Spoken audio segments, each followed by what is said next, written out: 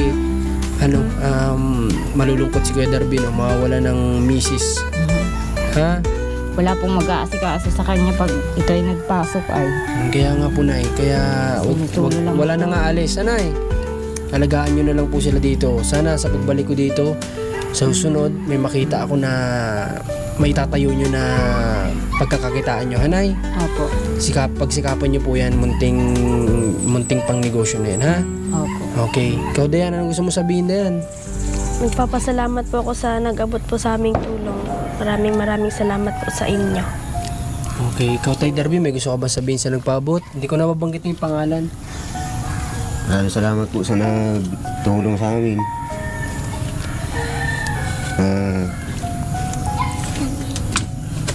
Pagod ang tulong para kami makumpletuhan ng Makapagsimula, ano tayo? simula po ng unting Negosyo.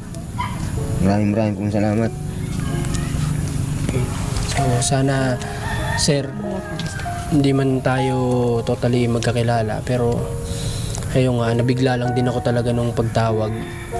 Sabi ko, malaking bagay po itong gagawin nyo na ito, na pagbibigay ng pangsimula nila Dayan. Kasi, sabi ko nga, ngayon ko na-realize kung gaano kagaling yun nasa taas. Kasi tinan nyo yung perfect timing niya, di ba? Yung timing ni God na hindi na niya hinayaan na aalis pa si nanay, kasi alam niya siguro may plano siya sa pamilya na to na ibang bagay, hindi doon sa pagtatrabaho sa ibang lugar ni nanay, kundi ginto magsimula sila ng munting business nila. At alam ko kaya ninyo yan, nay. Kapag wala kang pasok na yan, tulungan mo si mama mo, ha, sa gusto nyong gawing business, ha. Kasi niliit pa ng mga anak ni nanay, para iwan. Mahirap naman kung itong bata lalaki dun sa atin niya. Magbaba. Okay, sige. Pero Dayan, kapag sa tingin mong kikita ka din sa pagninipa, huwag mong tigilan din yun. Tuloy mo lang, ha? At saka pagsipagan mo sa pag-aaral mo, tiyaga lang. Mahirap pala kapag itatransfer ka. Purpose po kami ay. Ang pag nag-transfer po kasi nahihirapan naman po mag-update. Ang tagal po bago ma-update. Yun pala magiging problema natin dito. Kasi si Dayan gusto ko sana matransfer. Kaso nga lang mahirap.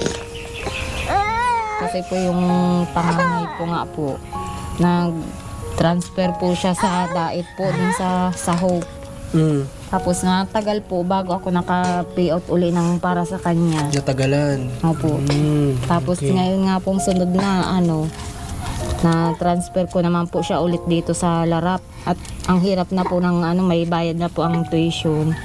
Tapos naupa pa po sa bahay. Kaya transfer ko naman po siya ulit. Hanggang ngayon po di ako nakakakuha ng para sa kanya. Okay. Sige, Nay. Iyan mo na si baby. At baka naiinitan na po. Ganito po ito po. May susuot na. Sige na. Para magtigil na si baby at naiinitan yata dito. Hindi pwede nga po. Ha? Ano? Bakit? Pwede kang 5. May maghahanap ako ng 5, ha? 5 lang ang hiningi mo. Hahanap ako dito ng 5. Marami akong coins. Hawakan mo. 5 yan. 5. May 20. Sa'yo na lahat. Salamat ka. Walang naman. Bili ka na ng candies mo. Takbo agad. Ganyan po yan pag may pera. Ha? Ganyan po yan pag may pera. Sa tindahan po agad ang punta. Ito tindahan agad ang takbo. Okay, sige. Tatay Darvin at Dayan, sa ngayon, masaya kami na nakita ulit namin kayo, ha? Pasensya na kayo kung ngayon ulit kami nakabalik, ha?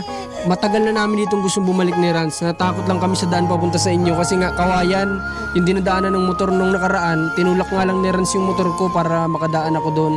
Sabi ko nakakatakot kasi yung nakita nyo naman sa video kanina, yung poste niya, kawayan lang din mismo. Kaya sabi ko wag muna tayo magbalik doon kasi naman mamaya may hindi sa atin magandang mangyari. Perfect timing lang. At ngayon, naglakas loob lang kaming dumaan ulit doon. Sabi namin, baka ayos na. Sa awa ng Diyos, may nadadaanan na nga naman talaga doon sa baba. Hindi na siya lusak. Kaya nakarating kami dito. Hindi na kami umiikot doon kasi kung iikot kami doon sa kabila, napakalayo. Ito nga, kulang-kulang 2 oras sa biyahe namin. Pag doon sa kabila, mas malayo. Siguro mga 3 oras mahigit kapag doon kami dadaan. Sige na, Dayan. Tatay, ha? At masaya kami na kausap ulit namin kayo. Sana masaya din kayo sa blessing ni Sir, ha? Okay, sige po. Ngayon, mga kabayan, hanggang dito na lang muna itong video namin. At bago kami umalis, talagang pinagkakasya ko yung oras ngayon. Sobrang dami ding trabaho talaga sa shop namin kasi New Year. Sobrang daming order. Talagang siningit ko lang talaga ito sa schedule para maibigay ko na kagad ito kay Dayan. At ganito pala nga yung sitwasyon kaya pala. Okay? At ayun, sana huwag niyo kalimutan mag-like, share, comment. Importante po yan.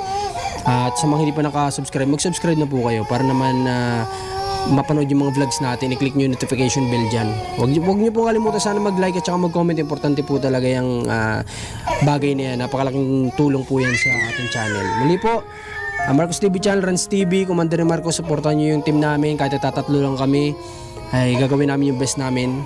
Gawin nyo kaming, sabi ko nga, daluyan ng pagpapala ninyo sa lahat ng nakakaangat na sa buhay o nakakaluwag. God bless po.